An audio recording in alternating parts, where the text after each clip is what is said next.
إن الدين عند الله الإسلام. الحمد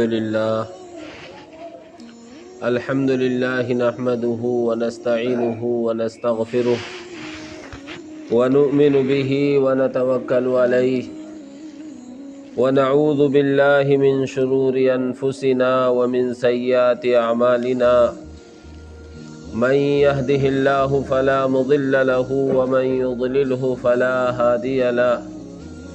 ونشهد أن لا إله إلا الله وحده لا شريك له.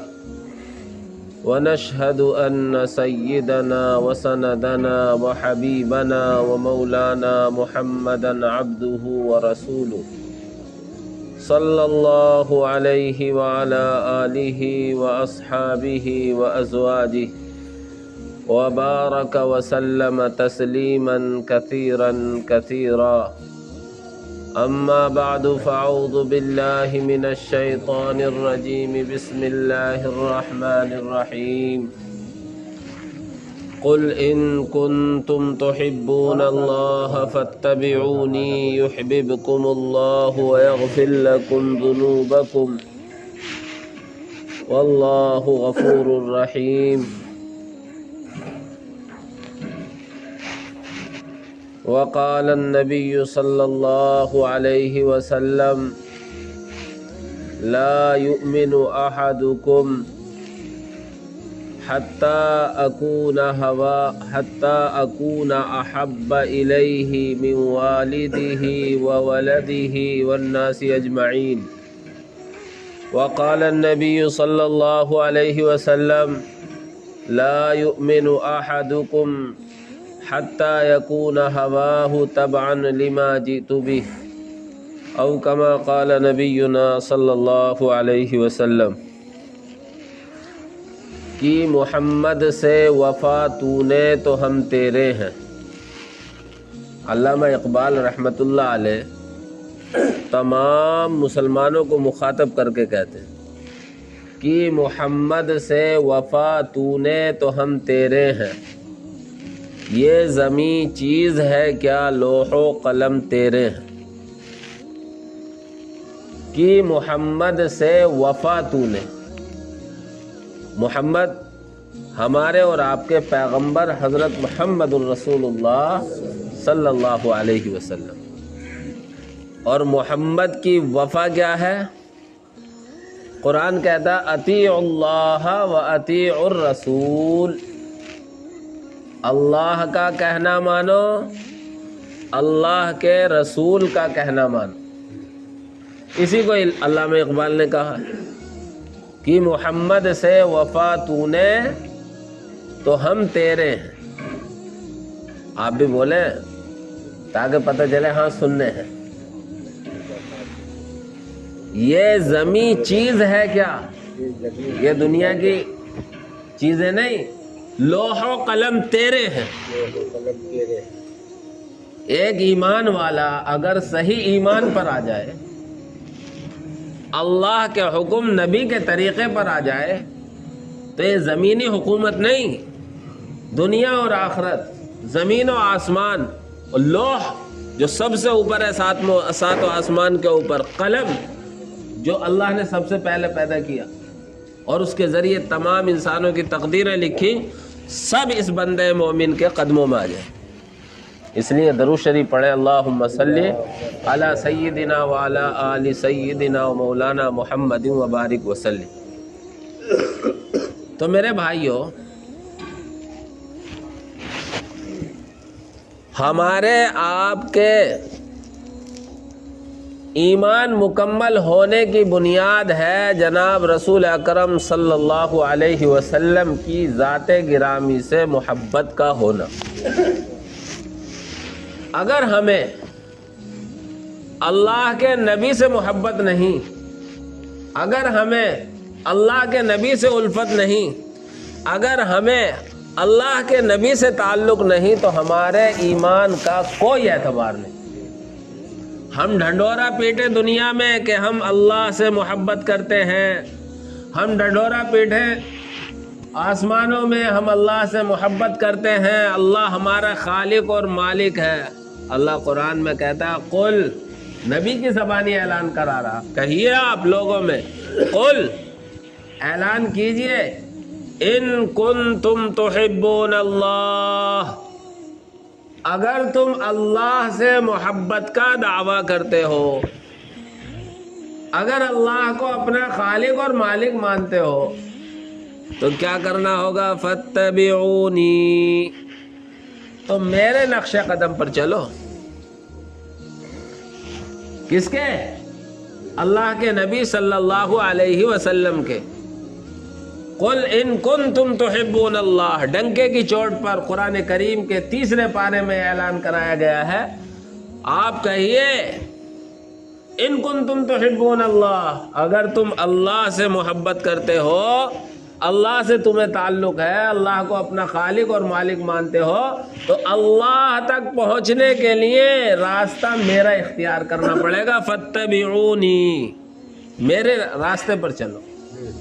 نقش قدم نبی کے ہیں جنت کے راستے، نقش قدم نبی کے ہیں جنت کے راستے، اللہ سے ملاتے ہیں سنت کے راستے۔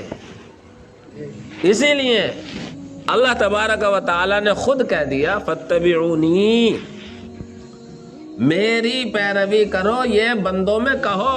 اللہ کے نبی کو حکم ہو رہا ہے، اللہ کے نبی سے کہا جا رہا ہے کہ عام مسلمانوں میں سب میں کہہ دو، اگر تمہیں اللہ کو خالق اور مالک ماننا ہے، اس کا اقرار کیا ہے تم نے اور اسے اپنا معبود مانتے ہو، تو میرے راستے پر آ جاؤ،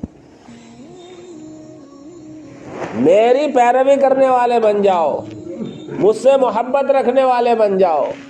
اور ایک بات یاد رکھیں، آدمی کو جس سے محبت ہوتی ہے اس کی ہر ہر ادا، ہر چیز پسند ہوتی ہے، بلکہ اس سے بڑھ کر میں کہوں کہ اس کی بہت سی غلط باتیں بھی اسے صحیح نظر آتی۔ اور جس کو اپنا محبوب بنا لیتا ہے، جس کو آدمی اپنا معشوق بنا لیتا ہے، اس کی ہر ادا، ہر ڈھنگ، ہر انداز کے پورا نقل کرنے کی کوشش کرتا ہے۔ آپ دنیاوی محبتوں میں دیکھ لو، لیلا مجنو کا قصہ مشہور ہے، شیریں فرہاد کا قصہ مشہور ہے۔ لیلا مجنو کے بارے میں یہ آتا ہے کہ اگر پتہ چل گیا کہ اس گلی سے لیلا کا کتا بھی گزرا ہے تو مجنو اس گلی کی دیواروں کو چوم رہا ہے، اس راستے کو گزر رہا ہے۔ کیوں؟ کیونکہ لیلا سے محبت ہے۔ تو یہ دنیاوی محبتوں میں جن کا کوئی ثبوت نہیں، وجود نہیں، آج محبت ہے کل ختم ہو جائے، آج تعلق ہے کل ختم ہو جائے، اور کبھی ختم نہ ہو تو موت پر ختم ہو جائے، ان دنیاوی محبتوں میں لوگ جان دینے کو تیار ہوتے ہیں، اپنا سب کچھ قربان کر دیتے ہیں۔ تو آقا نامدار تاجدار مدینہ محمد الرسول اللہ صلی اللہ علیہ وسلم کی محبت جو دنیا میں بھی کام دے گی، قبر میں بھی کام دے گی، آخرت میں بھی کام دے گی، جنت میں بھی کام دے گی، اس محبت کے لیے اگر ہم سب کچھ بھی قربان کر دیں اور وہ محبت ہمارے حصے میں آ جائے تو یہ ہمیں دنیا اور آخرت کی ساری نعمتوں سے بڑھ کر نعمت ہے۔ لیکن میرے بھائیوں، اللہ کے نبی صلی اللہ علیہ وسلم سے محبت کرنی پڑے گی، بغیر کیے محبت، بغیر محبت کے ہمارا آپ کا دنیا میں گزارا نہیں ہے۔ نبی پاک صلی اللہ علیہ وسلم کی محبت کا تقاضا یہ ہے، نبی پاک صلی اللہ علیہ وسلم کے امتی ہونے کا تقاضا یہ ہے کہ ہم نبی پاک صلی اللہ علیہ وسلم کے نقش قدم پر ہیں۔ اسی لیے قرآن کریم یہ کہتا ہے فاتبعونی، آپ لوگوں میں اعلان کیجئے اگر تمہیں اللہ سے محبت ہے، اللہ سے تعلق ہے تو تم میری پیروی کرو. پیروی پاؤں، جیسے جیسے کوئی آگے چلنے والا قدم رکھے اس کے قدموں پر قدم رکھ کر چلنے کو پیروی کہتے ہیں. اور نبی پاک صلی اللہ علیہ وسلم کی پیروی یہ ہے کہ نبی پاک صلی اللہ علیہ وسلم نے ہمیں آپ کو جن کاموں کا مکلف بنایا ہے، ہمیں آپ کو جن کاموں کا حکم کیا ہے، نبی پاک صلی اللہ علیہ وسلم نے اپنی زندگی جیسے گزاری ہے، ہم اپنی زندگی اپنے آقا صلی اللہ علیہ وسلم کے راستے، طریقے اور سنتوں پر گزارنے والے. حضرت عمر رضی اللہ تعالی عنہ، ایک مرتبہ کا واقعہ، حضرت عمر کو سب جانتے ہیں نا، حضرت عمر ابن خطاب رضی اللہ تعالی عنہ جب تک مسلمان نہیں ہوئے تھے اللہ کے نبی کی محبت دل میں نہیں آئی تھی، ایمان کی محبت دل میں نہیں آئی تھی، اللہ کی محبت نہیں تھی، تو مکے میں کٹر دشمنوں میں سے ایک حضرت عمر تھے، اور ایمان لانے کا سبب بھی دشمنی بنی. ایک دن غصے میں اٹھے کہ روزانہ کے جھگڑوں سے آج تلوار لے کر نکلوں اور محمد کا الیاذ باللہ قصہ تمام کر دوں. راستے میں ایک صحابی ملتے ہیں، عمر آج تلوار لیے کہاں جا رہے ہو؟ کہ آج اس وقت اللہ کے نبی صلی اللہ علیہ وسلم اور آپ کے صحابہ جو اس وقت ایمان لے آئے تھے دار ارقم، حضرت ارقم رضی اللہ تعالیٰ عنہ کا گھر، دار ارقم کا مطلب حضرت ارقم رضی اللہ تعالیٰ عنہ کا گھر ایک پہاڑی پر تھا، وہاں چھپ کر جا کر اللہ کی عبادت کیا کرتے تھے. وہ صحابی راستے میں ملے، دیکھا آج تو بڑے تیش میں عمر سے کہا بھئی عمر کیا ارادہ، کہاں کا ارادہ؟ ارے اسی محمد کا آج قصہ تمام کرنے جا رہا ہوں جس نے باپ بیٹے میں، ماں بیٹی میں، شوہر بیوی میں، گھر خاندان میں، سب میں تفرقہ ڈال دیا ہے جب سے اس نے اپنے ایک دین کی دعوت دینی شروع کی. اللہ اور اللہ کے رسول صلی اللہ علیہ وسلم کی جہاں باتیں کی جائیں گی، اللہ کے رسول کی محبت کی جہاں ذکر ہوگا، تذکرے ہوں گے، شیطان انہیں تفرقہ ڈالنا بتائے. عمر اس وقت پورے تیش میں تھے، کفر کے سرغنہ تھے. ان صحابی رسول نے کہا کیا باتیں کر رہے ہو؟ ابھی تک عمر کو ان کے بارے میں مسلمان ہونا پتا. کہنے لگا اچھا تو بھی محمد کی حمایت کر رہا ہے، لگ رہا ہے تو بھی بے دین ہو گیا. اس وقت ایمان لانا، اللہ کو، اللہ کے رسول کو مان لینا، اس کفرستان میں بے دین ہونا سمجھا جاتا تھا. اللہ کو اپنا خدا مان لینا، اللہ کے نبی کو اپنا پیغمبر اور رسول مان لینا، اس کفرستان میں بے دین ہونا سمجھا جاتا تھا. کہنے لگے میری تو بات مت کر، چل میں جو ہوں. زیادہ اردو زبان میں ہم کہیں زیادہ افن رہا ہے، جا کے پہلے اپنے بہن بہنوئی کی خبر لے لی. حضرت فاطمہ ان کی بہن کا نام ہے. اب جب بہن بہنوئی کی خبر سنی کہ وہ بھی بے دین ہو گئے تو جہاں کا ارادہ تھا وہ بھول گئے اور سیدھے اپنے بہن بہنوئی کے گھر پہنچے. آگ بگولا ہو گئے، جو غصہ پہلے سے تھا اس میں اور افان آ گیا. دروازہ کھٹکھٹایا، دیکھا عمر. اتفاق اس وقت میں بہن بہنوئی حضرت مصعب رضی اللہ تعالی عنہ سے قرآن سیکھ رہے. انہوں نے دیکھا عمر آ رہے، سب عمر کے جلال کو جانتے تھے، انہیں جلدی سے چھپایا اور بہن نے دروازہ کھولا. عمر غصے میں تھے، بہن کو بجانا شروع کر دیا، مارنا شروع کر دیا، بہنوئی کو مارا. اور اس قدر مارا کہ جسم سے خون نکلنے لگا، تھک گئے، غصہ بھی ٹھنڈا ہوا، اور ادھر سے بہن کو جلال آ گیا۔ بہن کہنے لگی عمر سن، جس باپ کا تو بیٹا ہے اسی باپ کی میں بیٹی ہوں، اگر تیرے اندر خطاب کا خون دوڑتا ہے تو میرے اندر بھی خطاب کا خون دوڑتا ہے۔ اور ان سے اظہار کیا کہ کر لے کیا کرنا ہے، ہاں ہم مسلمان۔ جب ادھر سے بہن کو طیش میں دیکھا تو بھائی کا غصہ ٹھنڈا ہوا، کہنے لگا اچھا بتاؤ تو صحیح تم کر کیا رہے تھے؟ ابھی میرے آنے سے پہلے کچھ آوازیں آ رہی تھی۔ جب اللہ کو کسی کو ہدایت دینی ہوتی ہے، اللہ کو کسی کو جہنم سے بچا کر جنت کے راستے پر لانا ہوتا ہے، اللہ اس کے وہم و گمان میں نہیں ہوتا اور اللہ راستے بناتا چلا جاتا ہے۔ خود ہی کہنے لگے لاؤ کیا ہے وہ۔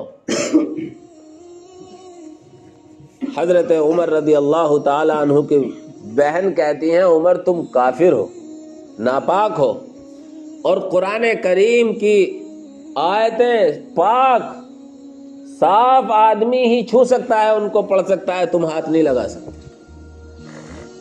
جب کسی چیز کی طلب ہوتی ہے آدمی کو تو پھر ساری قربانیاں دیتا ہے۔ عمر کہنے لگے پھر کیا کرنا پڑے گا کہ نہاؤ۔ غسل کیا، اور غسل کرنے کے بعد ادھر سے جو صحابی نے قرآن سکھا رہے تھے وہ کمرے سے نکل کر آئے، عمر مبارک ہو، عمر مبارک ہو، لگتا ہے اللہ کے نبی صلی اللہ علیہ وسلم کی دعا تمہارے حق میں قبول ہو گئی۔ ایک دو دن پہلے اللہ کے نبی صلی اللہ علیہ وسلم جب کافروں کے ستانے سے تنگ آ گئے تو اللہ کے دربار میں ہاتھ اٹھا کر دعا کی اور دو شخصیتوں کا نام لیا۔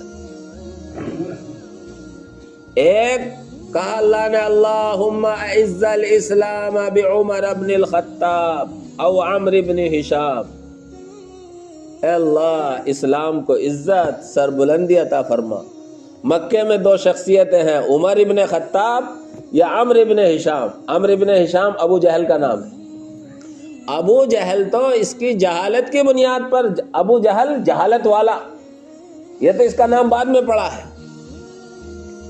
اللہ رب العزت نے عمر ابن خطاب کے حق میں دعا قبول کر لی، اور پھر عمر ابن خطاب نے پھر عمر فاروق بن گئے، ایک پہچان بن گئے حق اور باطل کے درمیان فرق کرنے والے۔ نہائے، وہ قرآنی اوراق لیے، 16ویں پارے کی سورہ شروع ہوتی ہے طٰہٰ ما انزلنا علیک القرآن لتشقى الا تذکرۃ لمن یخشی تنزیلا ممن خلق الارض الی آخرہ، پڑھتے چلے گئے۔ قرآن کی آیتیں پڑھیں، آج بھی قرآن کوئی پڑھتا ہے اور کوئی سنتا ہے تو وہ دلوں پر اثر رکھتا ہے۔ اس زمانے میں قرآن آنکھوں سے اترتے ہوئے دیکھ رہے تھے لوگ، اور اس زمانے میں لوگ کفر و شرک کی زندگی چھوڑ کر ایمان و طاعت کی زندگی میں آ رہے تھے، اور یہ طلب تھی، ادھر بھائی بہن لہو لہان ہیں، غصہ تھا، ٹھنڈا ہوا، پڑھ لیں، کس دل سے پڑھ رہے ہوں۔ فوراً عمر کہنے لگے یہ تو اللہ کا کلام ہو سکتا ہے، کسی انسان کا کلام نہیں۔ ارے مجھے بتاؤ کہ تمہارے دین میں کیسے داخل ہوتے ہیں؟ جو قتل کرنے کے ارادے سے نکلے تھے اب خود قتل ہونے کے لیے تیار ہیں، اللہ کے سامنے، اللہ کے نبی کے سامنے خادم بن کر حاضر ہونے کے لیے تیار ہیں۔ فوراً لے کر گئے حضرت ارقم کے گھر میں، دستک دی، خوف کا زمانہ تھا، پہلے دیکھا سوراخ سے جھانک کر کون ہے کہ عمر ہے۔ اللہ کے نبی نے کہا دروازہ کھول دو، آنے دو، اگر اچھے ارادے سے آئے ہیں آنا مبارک، اور اگر کسی غلط ارادے سے آئے ہیں تو دیکھا جائے گا۔ اور جا کر اللہ کے نبی صلی اللہ علیہ وسلم کے قدموں میں پڑ گئے، اللہ کے نبی کی غلامی اختیار کر لی اور ایمان میں داخل ہو گئے، اور پھر مکے میں بیت اللہ میں جا کر اعلان کیا، سن لو کان کھول کر، آج سے عمر مسلمان ہو گیا۔ اگر کسی کو اپنے بچے یتیم کرانے ہو، اگر کسی کو اپنی بیوی بیوہ کرانی ہو، اگر کسی کو اپنے ماں باپ سے اپنے ہاتھ دھونے ہو، تو آئے میرے سامنے مجھے روکے۔ عمر رضی اللہ تعالیٰ عنہ کے بعد مسلمان کچھ مکے میں سینہ کھول کر جینا سیکھے۔ تو میں عرض کر رہا تھا حضرت عمر رضی اللہ تعالیٰ عنہ اللہ کے نبی صلی اللہ علیہ وسلم کے ہاتھ میں ہاتھ ہے۔ آپ علیہ الصلاۃ والسلام صحابہ کا ہاتھ پیار اور محبت میں پکڑتے تھے۔ اللہ کے نبی کے ہاتھ میں ہاتھ ہے۔ عمر کو ایک ولولہ آیا، کہنے لگے اللہ کے نبی مجھے اپنی جان کے علاوہ ساری دنیا میں سب سے زیادہ آپ محبوب ہیں۔ اپنی جان کو الگ کر دیا، مجھے ساری دنیا میں اپنی جان کے علاوہ سب سے زیادہ اگر محبوب ہے تو آپ۔ اللہ کے نبی نے کہا عمر کیا کہہ رہے ہو؟ ابھی محبت میں نقص ہے، کمی ہے۔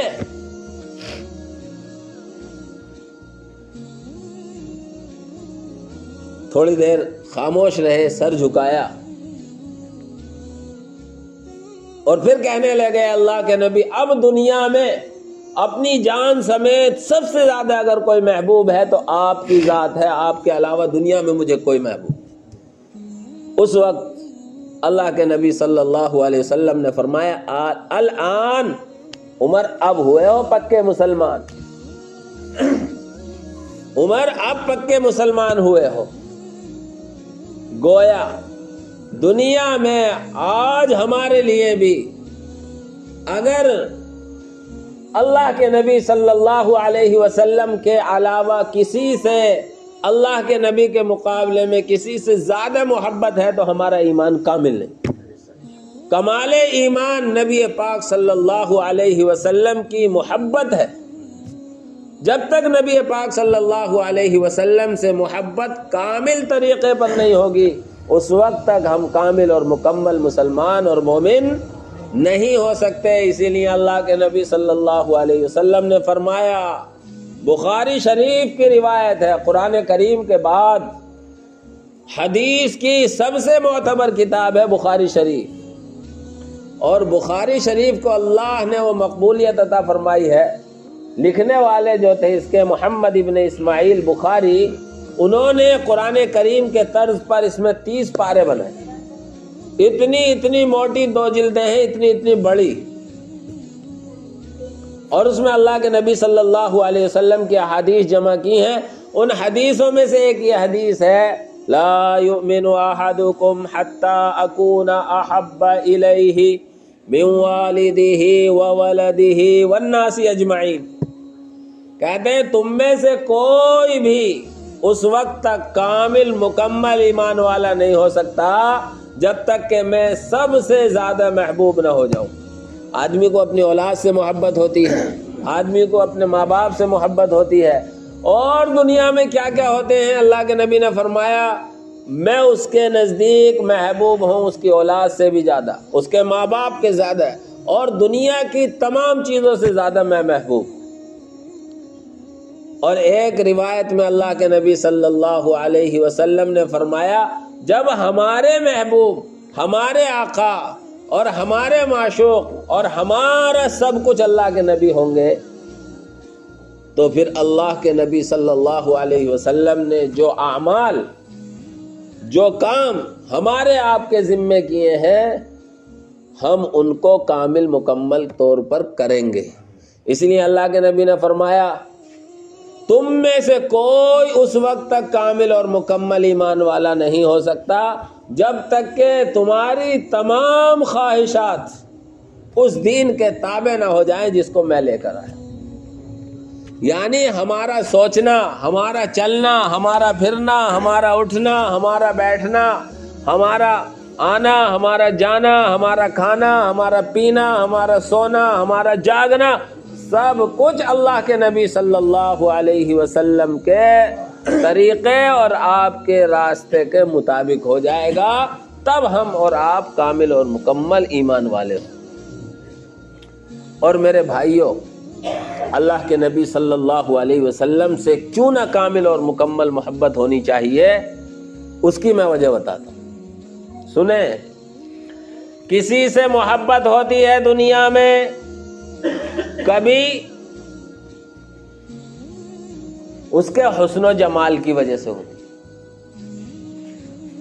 کسی سے محبت ہوتی ہے دنیا میں اس کے کمال کی وجہ سے ہوتی ہے، کسی سے محبت ہوتی ہے دنیا میں اس کے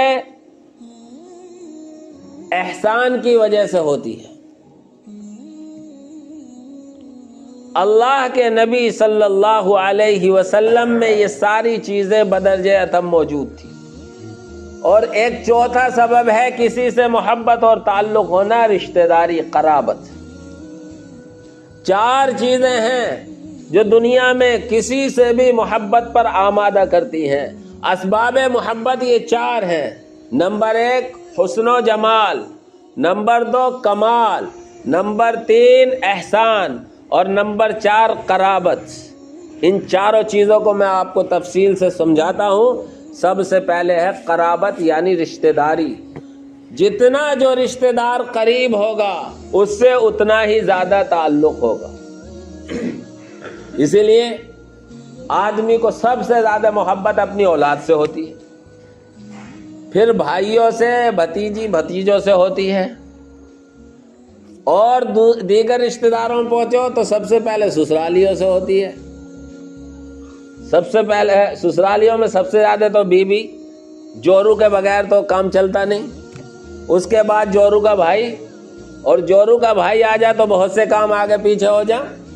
ایک بات کو بھیا کہنے لگے تو کام نہیں ہونے کا، اور اگر جورو کا بھیا کہنے لگے تو وہ کام ہو جائے گا۔ سمجھنے کے لیے میں مثالیں دے رہا ہوں، ہنسانے کے لیے نہیں۔ میں یہ سمجھانا چاہتا ہوں کہ جو جتنا قریب ہوتا ہے اس سے اتنی ہی زیادہ محبت ہوتی ہے۔ اور سسرال میں ساس سسر سے سب سے زیادہ محبت ہوتی ہے، اور کہتے ہیں لوگ، اور حقیقت بھی ہے، جب تک ساس اور سسر ہیں تو سسرال ہے، اور ساس سسر نہیں تو سسرال بھی نہیں۔ اب ہم دیکھیں قرآن کو۔ قرآن کہتا ہے ہمارے آپ کے لیے ہمارے بھائی بہن، اولاد، ساس سسر سب سے زیادہ اگر رشتہ داری کے اعتبار سے قریب ہیں تو اللہ کے نبی صلی اللہ علیہ وسلم۔ قرآن کہتا ہے النبی اولا بالمؤمنین من انفسہم۔ نبی حضرت محمد الرسول اللہ صلی اللہ علیہ وسلم، جب اللہ کے نبی کا نام لیا جائے تو صلی اللہ علیہ وسلم ہر ایک ایمان والے کو کہنا چاہیے۔ صلی اللہ علیہ وسلم کے بارے میں فرماتے ہیں کہ ایمان والے کے ان کی جانوں سے بھی زیادہ قریب ہے۔ اللہ کے نبی صلی اللہ علیہ وسلم ہر ایک ایمان والے سے اس کی جان سے بھی زیادہ قریب ہیں۔ جب قرآن کہہ رہا ہے تو معلوم ہوا سب سے زیادہ قرابت کس سے ہے؟ اللہ کے نبی صلی اللہ علیہ وسلم سے۔ تو قرابت کی وجہ سے بھی نبی پاک صلی اللہ علیہ وسلم سے ہمارے آپ کے لیے ضروری ہے کہ محبت ہو اور سب سے زیادہ ہو۔ اور ایسا نہیں ہے کہ ہمیں اور آپ کو محبت نہیں۔ ہاں، اصل میں بیوی بچوں میں، آل اولاد میں آدمی ہمیشہ رہتا ہے، اس لیے یہ محبت دکھائی دیتی ہے۔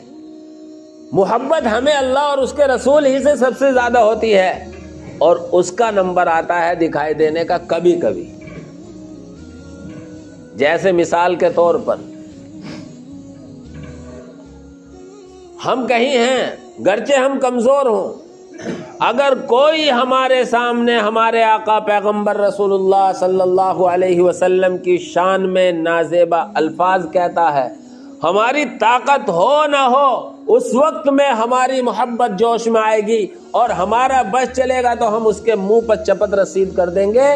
یہ اللہ کے نبی صلی اللہ علیہ وسلم سے سب سے زیادہ محبت ہونے کی پہچان۔ اور اگر کسی کا دل ایسے حالات کے پیش آنے کے بعد نہ دل ملائے، اس کے دل میں بے چینی نہ ہو، اور اس کا دل یوں ہی گوارا کرتا رہے، تو پھر اسے اپنے ایمان کے بارے میں سوچنا چاہیے۔ تو سب سے زیادہ محبت قرابت کے لحاظ سے بھی اللہ کے نبی صلی اللہ علیہ وسلم سے. دوسرا حسن و جمال. آدمی دنیا کے عارضی حسن پر فدا ہو جاتا ہے. کسی کی خوبصورتی دیکھی اس میں ایسا مگن ہو جاتا ہے کہ کیا پوچھنا. اگر حسن و جمال ہی کو لیا جائے تو دنیا میں اللہ کے نبی صلی اللہ علیہ وسلم سے حسین اور جمیل اللہ نے کسی کو نہیں بنایا. مشہور ہے کہ حضرت یوسف علیہ السلام کو حسن دیا گیا تھا اور یقیناً حسین تھے. غلام ہوتے ہوئے جو آقا تھی، بادشاہ کی بیوی تھی، ملکہ تھی، وہ ایک غلام پر، نوکر پر فدا ہو گئی. کسی حسن ہی کی وجہ سے تو فدا ہوئی تھی. لیکن حضرت عائشہ رضی اللہ تعالی عنہا فرماتی ہیں اگر زلیخا، واقعہ تھوڑا سا میں آپ کے ذہن میں ڈال دوں تو بات سمجھ میں آئے گی.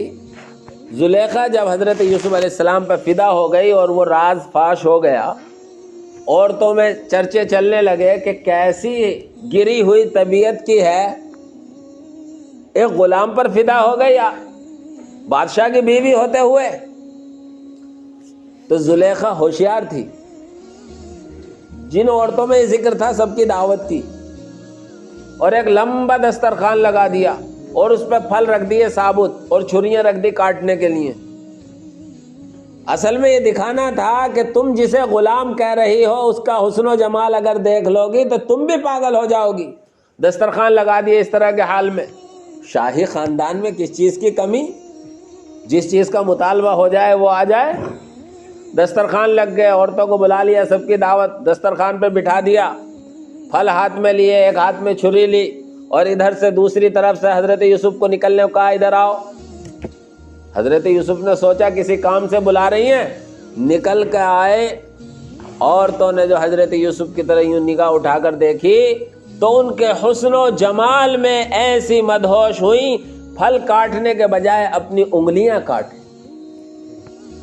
ایسا حسن تھا حضرت یوسف علی نبینا علیہ الصلوۃ والسلام کا. لیکن جو میں سنانا چاہتا ہوں، اگر حسن و جمال ہی کے سامنے رکھ کر کسی کو محبوب بنانا ہے تو میرے اور آپ کے نبی حضرت محمد الرسول اللہ صلی اللہ علیہ وسلم سے زیادہ دنیا میں کوئی حسین نہیں. حضرت عائشہ صدیقہ رضی اللہ تعالی عنہ فرماتی ہیں کہ مصر کی عورتوں نے یوسف علیہ السلام کو دیکھ کر اپنے پوروے کاٹے تھے. اگر میرے آقا، میرے شوہر حضرت محمد الرسول اللہ صلی اللہ علیہ وسلم کو دیکھتی تو اپنی گردنیں کاٹتی. کیسا حسن ہوگا. دوسری روایت میں ہے اللہ کے نبی صلی اللہ علیہ وسلم کا حسن و جمال. حضرت عائشہ رضی اللہ تعالی عنہ فرماتی ہیں کہ رات میں جبکہ اندھیری رات ہو اور اللہ کے نبی صلی اللہ علیہ وسلم کمرے میں ہو، ہماری سوئی گم ہو جاتی تھی تو ہم اللہ کے نبی کی چمک دمک کے ذریعے سے اپنی سوئی تلاش کر لیا کرتے تھے. سبحان اللہ، کیا حسن دیا تھا اللہ تبارک و تعالی نے. تو میں یہ ذکر کر رہا تھا کہ ہمیں اللہ کے نبی صلی اللہ علیہ وسلم سے سب سے زیادہ محبت ہونی چاہیے. اور محبت کے اسباب میں سب سے پہلا سبب ہے قرابت، رشتہ داری. وہ میں نے قرآن کریم کے ذریعے بتایا کہ اللہ کے نبی صلی اللہ علیہ وسلم ہمارے سب سے زیادہ قریب ہیں. اور دوسرا سبب ہے حسن و جمال. کیا دوسرا سبب ہے؟ حسن و جمال. تو میں نے دو حدیثیں آپ علیہ الصلوۃ والسلام کی پڑھ کر سنائی جس سے یہ پتہ چلتا ہے کہ اللہ کے نبی صلی اللہ علیہ وسلم کا حسن و جمال دنیا میں سب سے زیادہ تھا. ایک روایت اور سناتا ہوں. ایک صحابی ہیں، ایک دن عشاء کے بعد مسجد نبوی میں تشریف لائے. چاندنی رات ہے، اللہ کے نبی صلی اللہ علیہ وسلم بھی صحن میں بیٹھے ہوئے ہیں. 14ویں رات کے چاند کو بدر کہتے ہیں اور سب سے اچھی اگر چاندنی ہوتی ہے تو 14ویں رات کی ہوتی ہے، اور کسی کی چمک دمک کو تشبیہ دینا ہوتی ہے کہ فلاں جیسا، تو کہتے ہیں تم تو 14ویں رات کے چاند کی طرح ہو۔ وہ کہتے ہیں ایک طرف اللہ کے نبی بیٹھے ہوئے ہیں اور ایک طرف میں چاند کو دیکھ رہا ہوں، میں چاند کو دیکھتا ہوں اس کی چمک بھی ہے، اور میں اللہ کے نبی کو دیکھتا ہوں تو اللہ کے نبی صلی اللہ علیہ وسلم کا حسن و جمال بھی ہے۔ میں سوچ رہا ہوں، غور کر رہا ہوں، اور غور کر کے اس نتیجے پہ پہنچتا ہوں کہ چاند تیری روشنی، تیری چمک، تیری دمک میرے نبی حضرت محمد الرسول اللہ صلی اللہ علیہ وسلم کے مقابلے میں پھیکی۔ ایسے حسین و جمیل تھے ہمارے آقا حضرت محمد الرسول اللہ صلی اللہ علیہ وسلم۔ تو اگر کسی کو حسن و جمال کی وجہ سے بھی محبت کرنی ہے تو سب سے زیادہ حقدار میرے اور آپ کے آقا حضرت محمد الرسول اللہ صلی اللہ علیہ وسلم ہے۔ تیسرا سبب کسی سے محبت کے ہو جانے کا اس کا کمال ہوتا ہے۔ کیا ہوتا ہے؟ کمال۔ کمال کیا ہے؟ ہم بہت سے ڈاکٹروں پہ پہنچے، کسی بیماری میں مبتلا ہیں، کسی نے ہمارے مرض کی تشخیص کی اور ہمیں اس نے صحیح دوائی دے دی اور ہماری بیماری صحیح ہو گئی، اس کے اندر یہ کمال ہے۔ اب ہم اس کی دل سے ہر طریقے سے خیر خواہی کرتے ہیں، اس سے محبت ہو جاتی ہے، چاہے وہ کسی خاندان قبیلے کا ہو۔ کسی عالم کی ہم نے تقریر سنی، ہمارا نہ اس سے کوئی نسباً واسطہ نہ کسی طرح کا واسطہ، لیکن محبت ہو جاتی ہے۔ کیوں محبت ہو رہی ہے؟ یہ اس کے کمال کی وجہ سے۔ اگر دنیا میں کمال دیکھنا ہے تو میرے آقا حضرت محمد رسول اللہ صلی اللہ علیہ وسلم سے بڑھ کر کسی کا کمال نہیں، اس لیے کہ اللہ کے نبی صلی اللہ علیہ وسلم دنیا میں پیدا ہوتے ہیں، باپ کا سایہ پہلے ہی اٹھا لیا جاتا ہے۔ حدیثوں میں ہے، تاریخ کی سیرت کی کتابوں میں ہے، اللہ کے نبی کو ابھی دنیا میں آنے میں 2 مہینے باقی ہیں، اللہ کے نبی کے والد کو اٹھا لیا گیا۔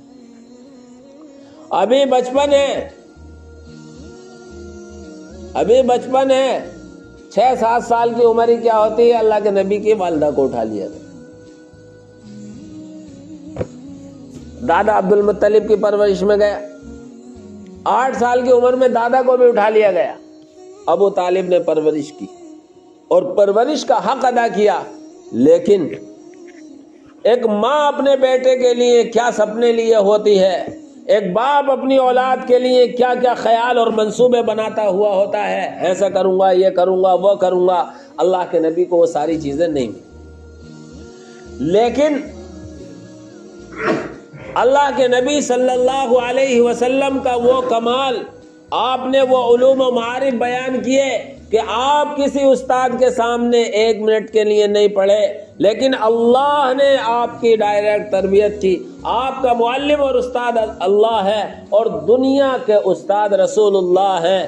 آپ نے وہ علوم و معارف بیان کیے، آپ نے پوری قوم، پوری انسانیت کے سامنے وہ چیزیں پیش کی۔ 1450 سال گزر گئے ہیں، ان میں سے نقطے نکالے جا رہے ہیں، باریکیاں نکالی جا رہی ہیں، لیکن اللہ کے نبی کے کمال کی انتہا تک آج کوئی نہیں پہنچا۔ اللہ کے نبی صلی اللہ علیہ وسلم پر قرآن اترا، اور جس دن سے قرآن اترا ہے اس کی تفسیریں لکھی جا رہی ہیں، اللہ کے نبی کی حدیثوں کا مطلب بیان کیا جا رہا ہے، اور رہتی دنیا تک یہ کام ہوتے رہیں گے، لیکن کوئی لکھنے والا، کوئی تفسیر کرنے والا یہ نہیں کہتا کہ میں نے حق ادا کر دیا۔ حضرت حسان بن ثابت رضی اللہ تعالی عنہ اللہ کے نبی کے زمانے کے شاعر ہیں، اللہ کے نبی کی شان میں اشعار پڑھا کرتے تھے، نعتیں پڑھا کرتے تھے۔ وہ کہتے ہیں آپ نے زندگی بھر حضور کی شان میں قصیدے پڑھے، نعتیں پڑھی، اور ان کے قصیدے ملتے بھی ہیں۔ اس کا ایک شعر ہے کہ آپ کے کمالات کو میں بیان نہیں کر سکا۔ ما ان مدحت محمدا بمقالتی ولکن مدحت مقالتی بمحمد۔ میں نے جو اللہ کے نبی کی شان میں نعتیں کہی ہیں تو میں نے نعتوں میں، نعت کہتے ہیں اصل اللہ کے نبی کی خوبی بیان کرنا، تو وہ کہتے ہیں کہ سچی بات یہ ہے کہ میں نے اپنی نعتوں کے ذریعے اللہ کے نبی کی خوبی نہیں بیان کی، بلکہ اللہ کے نبی کی نعتوں کے ذریعے میرے کلام کی خوبی ہو گئی بیان۔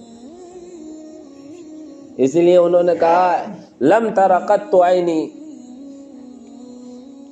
انہیں کے شعر ہیں کہ دنیا میں ایسا حسن و جمال والا کسی نے نہیں دیکھا، اور ایسا کسی ماں نے نہیں جنا جو اللہ کے نبی صلی اللہ علیہ وسلم کا کمال۔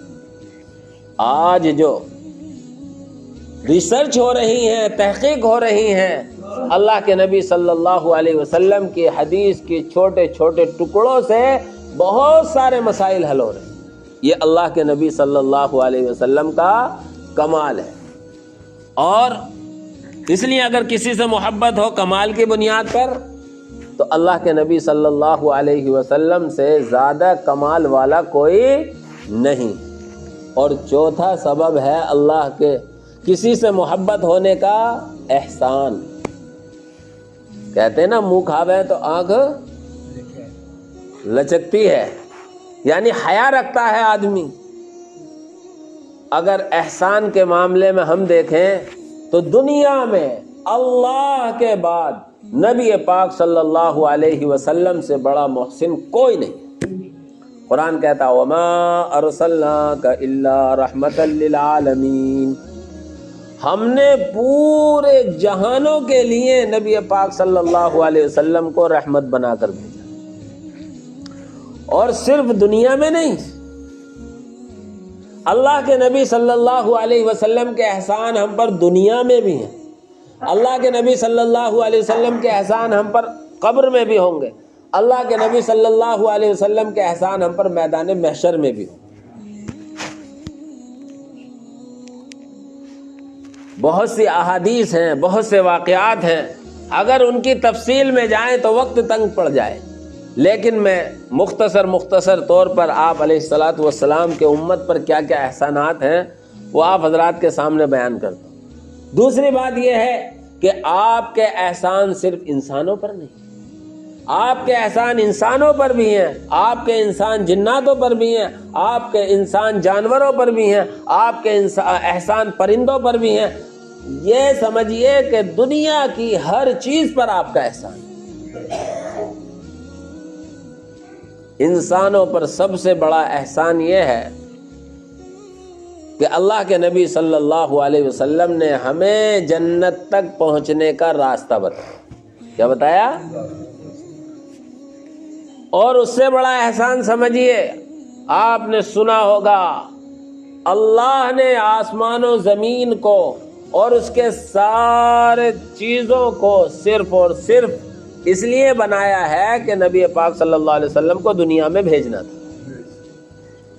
حدیث ہے اللہ تعالیٰ فرماتا ہے لولاک لما خلقت الافلاک، اگر آپ کو دنیا میں بھیجنا مقصد نہ ہوتا، اگر آپ دنیا میں تشریف نہ لاتے، تو حقیقت یہ ہے ہم اور آپ بھی دنیا میں نہ ہوتے، آدم دنیا میں نہ ہوتے، آدم کی اولاد دنیا میں نہ ہوتی۔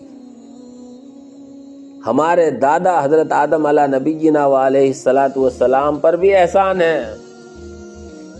آپ نے واقعہ سنا ہوگا، قرآن میں بڑی تفصیل سے بیان کیا ہے کہ جب حضرت آدم علیہ نبینا وعلیہ الصلاۃ والسلام کو اللہ نے پیدا کیا، مٹی کا پتلا بنایا، پہلے گارے کو سڑایا گیا، جیسے گوڑ ڈال کر ہمارے یہاں پہلے لہسنے کا کام ہوتا تھا، اس طریقے سے سڑایا گیا، اور اسے سڑا کر جب خوب گل گئی اس کے بعد اسے سکھایا گیا، اور پھر سکھانے کے بعد اس سوکھی مٹی سے آدم کا پتلا بنایا گیا۔ قرآن کہتا کھن کھناتی مٹی سے، سوکھنے کے بعد ہی تو کھن کھنائے گی وہ۔ حضرت آدم کو بنایا، پھر اللہ نے روح ڈالی، روح ڈالنے کے بعد اللہ تبارک و تعالی نے فرشتوں کو حکم دیا کہ جب میں اس آدم کو بنا دوں، اس میں روح ڈال دوں، فقعوا لہ ساجدین، تو تم سب اس کے سامنے سجدہ کرو۔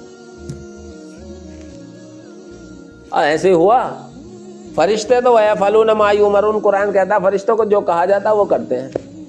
سارے کے سارے فرشتوں نے سجدہ کر لیا۔ فرشتوں میں اس زمانے میں بلکہ فرشتوں کا سردار ہوا کرتا تھا شیطان۔ جس کا نام ابلیس قرآن نے ذکر کیا ہے، اور ایک نام عزازیل بھی آتا ہے۔ تکبر را عزازیل خار قرد، بزندان لعنت گرفتار کرد۔ کسی فارسی شاعر نے کہا ہے کہ تکبر نے عزازیل یعنی ابلیس کو ذلیل کر دیا اور ہمیشہ کے لیے لعنت کے قید خانے میں گرفتار کر دیا۔ فرشتوں نے تو سجدہ کر لیا، اس نے سجدہ نہیں کیا۔ اللہ تعالیٰ نے کہا بھائی کیا بات، کیوں سجدہ نہیں کیا؟ کہنے لگا انا خیر من، میں تو آدم سے بہتر ہوں۔ اور یہ بطور تکبر کہا اس نے۔ کہا کیسے بہتر ہے؟ کہتا خلقتنی من نار وخلقتہ من طین، اے اللہ تو نے مجھے آگ سے پیدا کیا ہے اور اسے مٹی سے پیدا کیا ہے۔ آگ کی صفت ہے جتنی تیز ہوگی اتنی اونچی جائے گی، اور مٹی کی صفت ہے اوپر کو پھینکو گے تو، اس لیے مٹی کی صفت آدمی کو رکھنی چاہیے، جھکے ہوئے رہنے چاہیے، آگ کی طرح سینہ پھاڑ کر نہ چلے۔ اللہ نے کہا اخرج فإنک رجیم، تو نے ہمارے حکم کی نافرمانی کی ہے، نکل جا جنت سے، آج سے تو ملعون ہے۔ اللہ سے منہ چڑھ کے کہہ رہا اچھا تو نے آدم کی وجہ سے مجھے گمراہ کر دیا۔ اللہ کس سے کہہ رہا؟ تو نے آدم کی وجہ سے مجھے گمراہ کر دیا۔ اللہ کو کہہ رہا تو نے گمراہ کر دیا، یہ نہیں دیکھ رہا کہ تکبر خود کر رہا ہے۔ کہنے لگا اچھا ایک بات سن، میری ایک دعا مان، ایک درخواست ہے اسے قبول کر لے کہ مجھے کل قیامت تک کے لیے مہلت دے دے۔ اللہ نے کہا جا تجھے مہلت دے دی۔ تو شیطان ہمیں اور آپ کو اس مہلت کے بعد یہ گمراہ کر رہا ہے۔ وہ کہتا ہے کیونکہ آدم کی وجہ سے مجھے جنت سے نکالا گیا ہے تو میں دشمنی آدم کے اولاد سے نکالوں گا، اور آدم سے نکالی۔ چنانچہ قرآن کریم میں ہے، جو میں اصل سنانا چاہ رہا ہوں اس واقعے کے بعد، قرآن کریم میں ہے کسی طرح حضرت آدم اور حضرت حوا کو اس نے بہکا لیا۔ اللہ نے جنت میں آدم اور حوا کو بنا دیا اور کہا تم سارے میں کہیں بھی ٹہلنا، لیکن یہ ایک درخت ہے اس کے پاس مت جانا۔ کیا درخت تھا اللہ جانے، قرآن نے درخت کہا ہے۔ مشہور یہ ہے کہ گیہوں تھا، کوئی کہتا کھجور تھا، کوئی کہتا انجیر تھا۔ قرآن نے صرف درخت کہا ہے، اس لیے ہم یہ کہتے ہیں اللہ جانے کیا ہے، بہرحال درخت تھا۔ اللہ نے حکم دے دیا کہ بھئی اس کے پاس مت جانا، لیکن انسان کی طبیعت میں لالچ ہے، میں ہوں یا آپ ہوں، انسان کی فطرت میں لالچ ہے، نفع کی طرف کو بھاگتا ہے۔ شیطان نے پٹی پڑھائی، 8ویں پارے میں ہے آدم، اور 16ویں پارے میں بھی ہے۔ میں ایک ایسی بوٹی بتا رہا ہوں، اگر تم اسے کھا لو گے تو پھر کبھی جنت سے نہیں نکلو گے۔ کیا کہتا ہے؟ ایسی بوٹی بتا رہا ہوں، اگر تم اسے کھا لو گے تو کبھی جنت سے نہیں نکلو گے۔ ٹائم تو ہے 7 بجے، یہ 7 بجے کرنا۔ اب حضرت آدم کے سمجھ میں آ گیا، اور آگے کیا کہتا ہے؟ هل ادلک علی شجرۃ الخلد وملک لا یبلی، اور ایسی حکومت ملے گی کہ کبھی نہیں جائے گی۔ آدم کے سمجھ میں آ گیا، کہا یہ جو درخت ہے نا اسے استعمال کر لینا۔ اس درخت کا استعمال کرنا تھا جو جنت کے کپڑے پہن رکھے تھے حضرت آدم نے، حضرت حوا نے، وہ بالکل اتر گئے، ننگے ہو گئے مادرزاد۔ اب بڑی شرم آئی، تو اب جنت کے دوسرے درختوں کے پتے توڑ کر اپنے شرمگاہ کو چھپا رہے۔ یہ قرآن نے ذکر کیا ہے، میں مختصر کر رہا ہوں۔ اب اللہ نے کہہ دیا تھا کہ اگر یہ درخت کھا لیا تو جنت سے نکلنا پڑے گا۔ بڑی شرمندگی ہوئی، ندامت ہوئی کہ شیطان نے بہکا لیا۔ قرآن کہتا فَدَلَّاهُمَا بِغُرُورٍ، شیطان نے تو دھوکے کی رہنمائی کی۔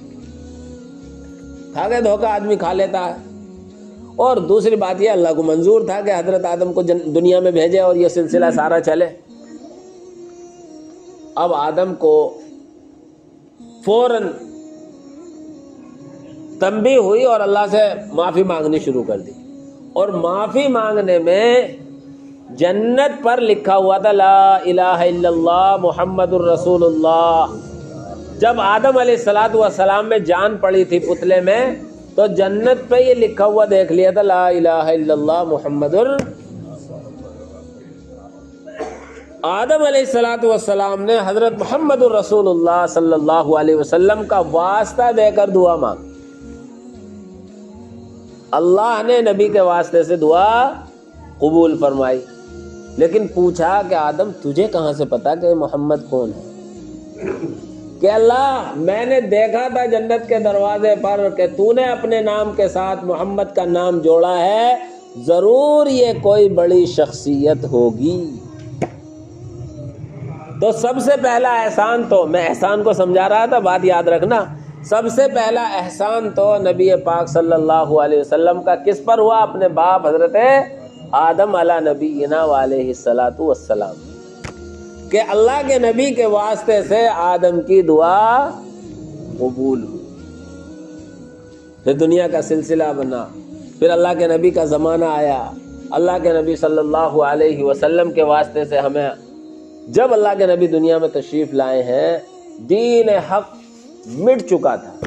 اس وقت میں دین حق تھا عیسائی، عیسیٰ علیہ السلام کو ماننے والے، لیکن انہیں بھی 650 سال ہو گئے تھے، 650 برس ہو چکے تھے.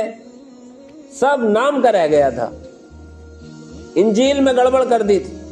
حضرت عیسیٰ کو آسمان پر اٹھا لیا گیا جیسا کہ قرآن کہتا ہے اور ہمارا عقیدہ ہے، اور قیامت سے پہلے حضرت عیسیٰ آئیں گے اور سارے پوری دنیا میں سارے عالم میں اس وقت اسلامی حکومت ہوگی، اور ایسا ماحول ہو جائے گا کہ اتنی مالداری آ جائے گی کہ کوئی کسی سے صدقہ لینے کو تیار نہیں ہوگا. ڈھونڈتے پھریں گے لوگ کسے دیں صدقہ. خیر وہ موضوع الگ ہے، کبھی انشاءاللہ. پھر تو سب بت پرستی میں مبتلا تھے. اس زمانے میں اللہ کے نبی صلی اللہ علیہ وسلم آئے، اللہ کی توحید کو سمجھایا، اللہ کے ایک ہونے کو سمجھایا، اللہ کے خالق اور مالک ہونے کو سمجھایا. یہ احسان کیا. اللہ کے نبی کے واسطے سے قرآن ملا، یہ احسان کیا. اور جانوروں پر اور چوپایوں پہ بھی اللہ کے نبی کے احسان ہے. ایک دو واقعے میں سناتا ہوں. ایک مرتبہ اللہ کے نبی صلی اللہ علیہ وسلم ایک باغ میں گئے. ایک اونٹ ہے، اس کی کمر اور پیٹ ایک ہو رہا تھا، دبلا ہو رہا تھا بہت زیادہ.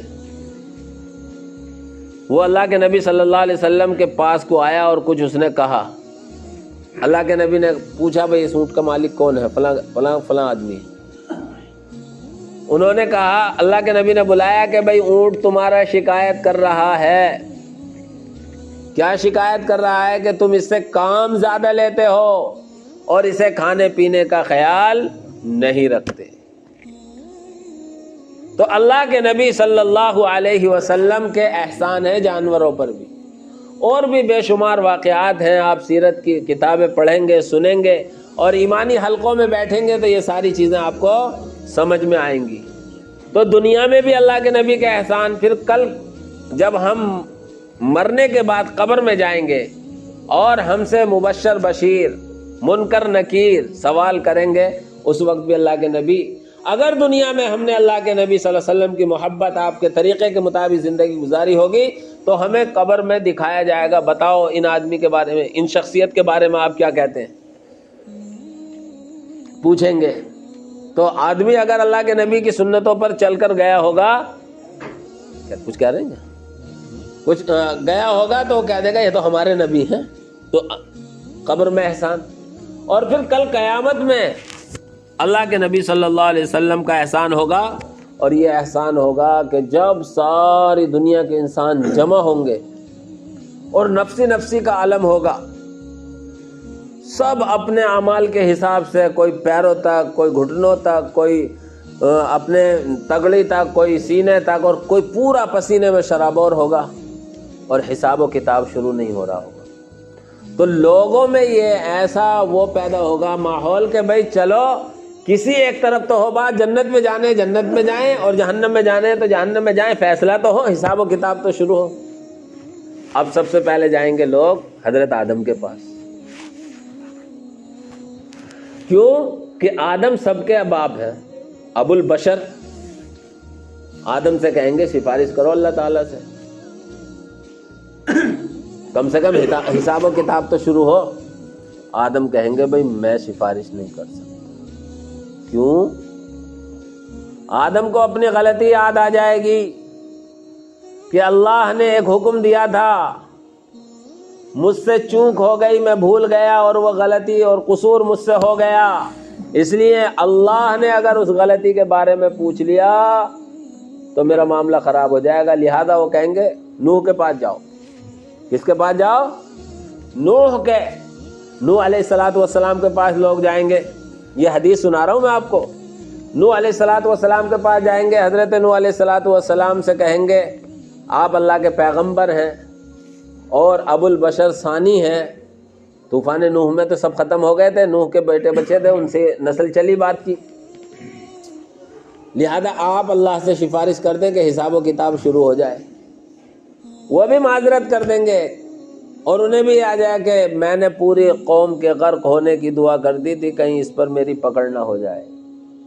اسی طریقے سے حدیث میں آتا ہے بہت سارے نبیوں کے پاس جائیں گے، بالآخر سب سے بعد میں ہمارے آپ کے پیغمبر حضرت محمد الرسول اللہ صلی اللہ علیہ وسلم کی رہنمائی کریں گے حضرت عیسیٰ کہ جاؤ اللہ کے نبی کے پاس، وہ اللہ کے محبوب ہیں، وہ سفارش کریں گے۔ اب سب لوگ آئیں گے اللہ کے نبی کے پاس اور کہیں گے اللہ کے نبی ہاں میں کروں گا سفارش، میں ہوں اس کا اہل، مجھے اللہ نے اس کی اتھارٹی دی ہے، انگلش میں کیا کہتے ہیں؟ اتھارٹی، یعنی اس کی مجھے حق دیا ہے۔ اور اللہ کے نبی کہتے ہیں اس وقت میں اللہ کے سامنے اس کے پیروں میں سجدہ کروں گا اور اللہ تعالیٰ مجھے اس وقت ایسے کلمات میرے دل میں ڈالے گا جن سے میں اللہ کی تعریف کروں گا، اور پھر اللہ کہے گا محمد اٹھو، سجدے سے سر اٹھاؤ، اشفا تشفا سل تعطا، آپ سجدے سے سر اٹھائیے۔ جب پیار میں کہتے ہیں نا، کوئی بچہ روٹھ رہا ہو، لیٹ رہا ہو زمین پر، بچوں کی عادت ہوتی ہے ناراض ہوتے ہیں زمین پہ لیٹ، بیٹے اٹھو، اس وقت کہیں گے اللہ تبارک و تعالی کہے گا اپنے نبی سے محمد سجدے سے سر اٹھائیے، مانگیے دیا جائے گا آپ کو، سوال کریے، سفارش کریے، آپ کی سفارش قبول ہوگی۔ اللہ کے نبی کھڑے ہوں گے، اس امت کا حساب و کتاب شروع۔ یہ احسان ہوگا اللہ کے نبی کا کل قیامت میں میدان محشر میں، تو ہم اور آپ ہر طرح سے اللہ کے نبی صلی اللہ علیہ وسلم کے احسانات سے دبے ہوئے ہیں۔ اس لیے اگر کسی کے احسان کرنے کی وجہ سے اگر کسی ذات سے محبت ہو تو سب سے بڑے محسن میرے اور آپ کے آقا حضرت محمد الرسول اللہ صلی اللہ علیہ وسلم ہیں۔ اس لیے میرے بھائیوں، میں نے ابتدا میں ایک بات کہی، قرآن کہتا ہے اگر تمہیں اللہ سے محبت ہے تو تم نبی کی پیروی کرو، اور نبی کی پیروی یہ ہے کہ ہم نبی پاک صلی اللہ علیہ وسلم کے لائے ہوئے دین کو اپنا اوڑھنا بچھونا بنا لیں۔ مطلب یہ ہے کہ ہم کھیتی کریں تو اس میں نبی کا طریقہ دیکھیں، ہم تجارت کریں تو اس میں نبی کا طریقہ دیکھیں، ہم چلیں پھریں تو اس میں نبی کا طریقہ دیکھیں، ہم سوئیں تو بھی نبی کا طریقہ دیکھیں، اور ہم اٹھیں تو بھی نبی کا طریقہ دیکھیں۔ یہ ہے نبی سے محبت کی اصل پہچان اور اصل مقصود، نبی سے محبت کا۔ نبی سے محبت ہوتی ہے تو نبی کے طریقوں پر چلا جاتا ہے، اور آج ہماری دعوت و تبلیغ کا بھی یہی مقصود ہے۔ اس لیے بھائی محبت کے جو اسباب ہیں، چاہے قرابت کا ہو، چاہے حسن و جمال کا ہو، چاہے کمال کا ہو، اور چاہے احسان کا ہو، وہ سارے سبب ہمارے آپ کے لیے سب سے زیادہ کس میں ہیں؟ اللہ کے نبی صلی اللہ علیہ وسلم کی ذات میں ہے۔ اس لیے میرے بھائیوں، ہمارے جماعتوں کا آنا، جماعتوں کا جانا، اور ان ساری چیزوں کا مقصود یہی ہے کہ ہم نبی پاک صلی اللہ علیہ وسلم سے حقیقی محبت کرنے والے بن جائیں۔ کریں گے سب انشاءاللہ۔